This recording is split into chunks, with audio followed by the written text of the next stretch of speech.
Assalamualaikum warahmatullahi wabarakatuh. Bismillahirrahmanirrahim. Alhamdulillah wa syukurillah. Pada kali ini kita akan membahas mengenai studi kasus peran Pancasila dalam menjaga persatuan bangsa. Indonesia sebuah negara kepulauan yang megah adalah rumah bagi lebih dari 17.000 pulau, lebih dari 700 bahasa daerah, serta ratusan suku dan agama yang berbeda. Beragaman ini adalah anugerah sekaligus tantangan. Disinilah Pancasila memainkan peran krusial. Nah, yang pertama, Pancasila sebagai peran ideologi pemersatu dan sebagai peran pengikat bangsa. Fungsi utama Pancasila dalam menjaga persatuan, yang pertama itu panduan moral dan etika. Sila pertama, yaitu ketuhanan yang Maha Esa, mendorong sikap toleransi dan saling menghargai antara umat beragama, menciptakan kerukunan dalam perbedaan keyakinan. Yang kedua, identitas nasional. Pancasila membentuk identitas nasional yang unik, membedakan Indonesia dari negara lain dan menjadi cerminan jati diri bangsa di mata dunia. Yang ketiga, alat integrasi nasional. Melalui sila ketiga Persatuan Indonesia, Pancasila menjadi perekat yang efektif untuk mengintegrasikan keberagaman suku, budaya, dan agama yang seluruh pelosok di seluruh pelosok negeri. Yang keempat, dasar hukum dan kebijakan. Nilai-nilai Pancasila, khususnya sila kedua, kemanusiaan yang adil dan beradab, dan kelima, yaitu keadilan sosial, menjadi landasan dalam pembentukan hukum dan kebijakan negara yang berkeadilan.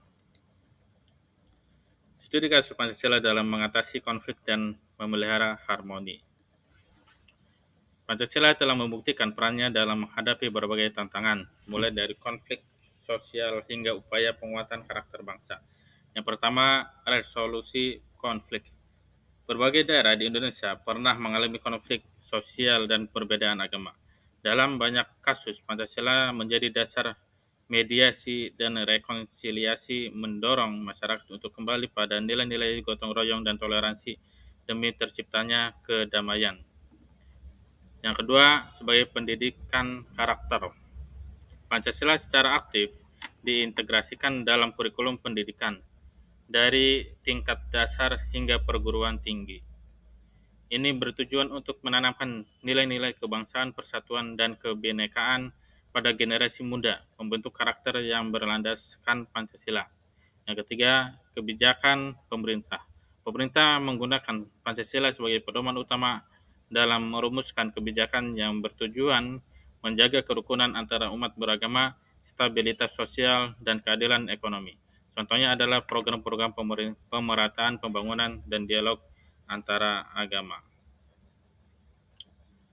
Kesimpulannya, Pancasila jauh melampaui statusnya sebagai dasar negara. Ia adalah jiwa yang meresap dalam setiap nadi kehidupan bangsa Indonesia. Identitas yang tak terpisahkan dan perekat yang tak tergantikan di tengah keberagaman yang luas. Melalui nilai-nilai yang luhur, ketuhanan, kemanusiaan, persatuan, kerakyatan, dan keadilan, Pancasila secara konsisten menjaga keutuhan negara kesatuan Republik Indonesia. Ia menghadapi berbagai tantangan, baik dari arus globalisasi yang mengikis identitas maupun dari perbedaan internal yang berpotensi mencegah belah dengan kokoh dan bijaksana. Maka dari itu adalah tugas dan tanggung jawab kita bersama untuk terus menghayati dan mengamalkan nilai-nilai Pancasila dalam setiap aspek kehidupan. Dengan menjadikan Pancasila sebagai fondasi, kita memastikan masa depan Indonesia yang harmonis, damai, dan sejahtera bagi seluruh rakyat Indonesia. Mungkin segitu saja yang dapat saya sampaikan.